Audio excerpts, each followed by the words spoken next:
Assalamualaikum dan salam sejahtera bersama saya Nina Rozman dalam Niaga Awan ini. Seperti biasa, jam ini kami akan bawakan perkembangan terkini niaga dan ekonomi dari tempatan hingga ke antarabangsa. Dan kali ini saya akan mulakan antara data terkini yang dikongsikan oleh Jabatan Perakaan Malaysia mengenai bagaimanakah prestasi kekosongan ataupun penawaran pekerjaan untuk suku pertama 2023 ini. Tetapi kalau kita lihat semalam, rakan tugas Naila Huda telah bentangkan antara data ini pada iaitu Prime News kita pada Awan ini 7.45 di mana ia telah menunjukkan perincian bagaimanakah iaitu penawaran pekerjaan di Malaysia untuk ketika ini pada suku pertama terutamanya. Sudah tentu kita akan lihat, kita nak tengok bagaimanakah update ataupun progres ketika ini terutama apabila bercakap mengenai pasaran kerja. Dan kita akan lihat ini daripada aspek ekonomi dan juga perniagaan. Sudah tentu saya akan mulakan dengan jumlah kekosongan jawatan dan syarikat yang menawarkan pekerjaan. Kalau anda teliti di hadapan saya ini, kalau seperti anda dapat lihat, kekosongan jawatan adalah lebih kurang 211,509 dengan syarikat yang menawarkan pekerjaan adalah 55,006. Ini adalah jumlah yang kita dapat saksikan kekosongan jawatan dan juga syarikat yang menawarkan pekerjaan di mana ia untuk suku pertama berdasarkan DOSM ia telah meningkat sebanyak 3.5%. Dan secara terperincinya kalau kita nak teliti di sini kekosongan jawatan mengikut pekerjaan di sini ada banyak. Kita ada pengurus, kita ada profesional, kita ada juruteknik dan profesional, pekerja sokongan, pekeranian, pekerja perkhidmatan jualan, pekerja kemahiran yang termasuk pertanian, perhutanan, peternakan dan juga perikanan, termasuk juga dengan pekerja berkemahiran dan juga operator mesin dan logik. Tapi saya tak akan pergi satu persatu. Kalau kita lihat, warna biru ini adalah suku pertama 2023, iaitu adalah jumlah kekosongan jawatan, dan warna kuning ini adalah indikator menunjukkan suku keempat. Jadi ini adalah perbandingan, anda dapat teliti di sini. Perbandingan pekerjaan iaitu pada suku keempat 2022 dan warna biru ini adalah suku pertama 2023. Dan kalau anda teliti jenis pekerjaan di sini yang mengalami penurunan daripada suku keempat kepada suku pertama tahun ini, kalau kita teliti ada beberapa, iaitu kita melihat adalah pengurus di mana kita dapat lihat daripada 29,000 pada suku keempat tahun lepas turun 25,000 lebih.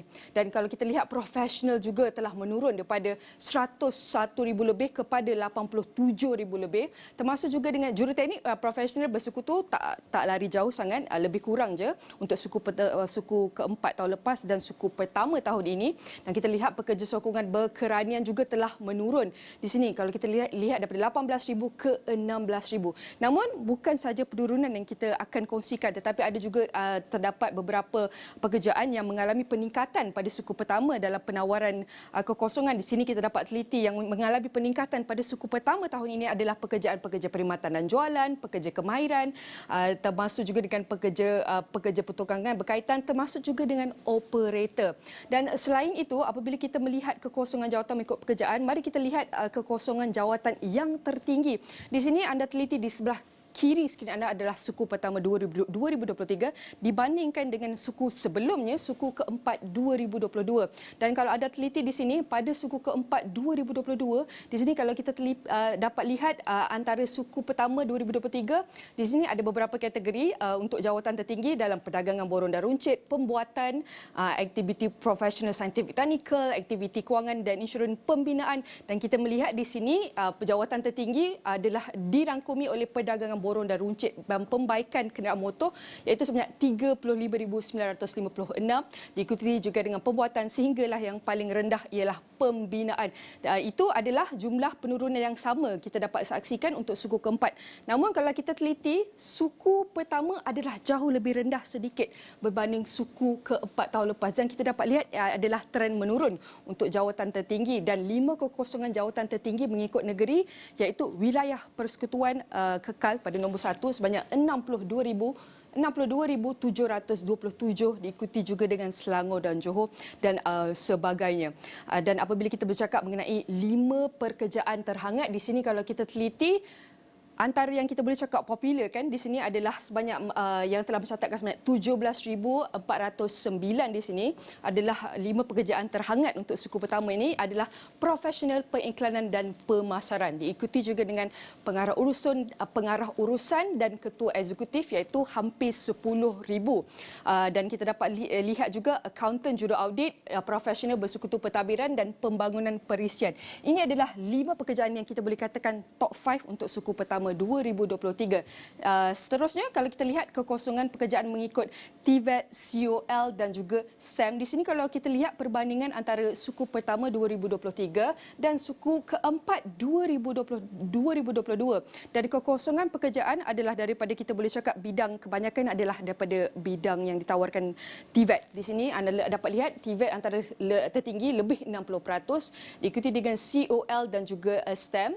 Sama juga dengan untuk suku pertama, prestasinya tidak jauh namun ia lebih tinggi sikit berbanding suku pertama tahun ini.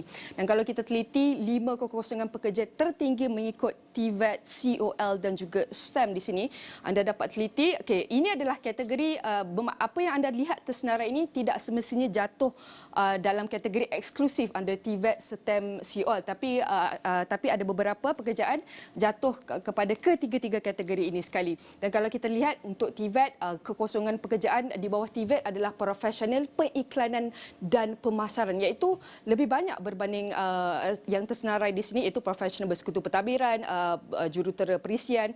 Namun kita dapat lihat profesional periklanan pemasaran dalam TVET itu mengalami lebih 17,409, dan kalau STEM kita lihat yang tertinggi adalah juru teknik iaitu 2,000 lebih, dan COL lebih kurang TVET juga iaitu 17,409, angka yang sama iaitu profesional periklanan dan pemasaran. Sudah tentu kita lihat antara data-data ini, kita nak lihat bagaimanakah ia memberi cerminan terhadap prestasi ekonomi kita ketika ini. Sudah tentu kita nak lihat bergerak ke hadapan apakah yang aspek yang kita perlu teliti, terutama untuk kita lihat iaitu trend-trend dalam pasaran pekerjaan.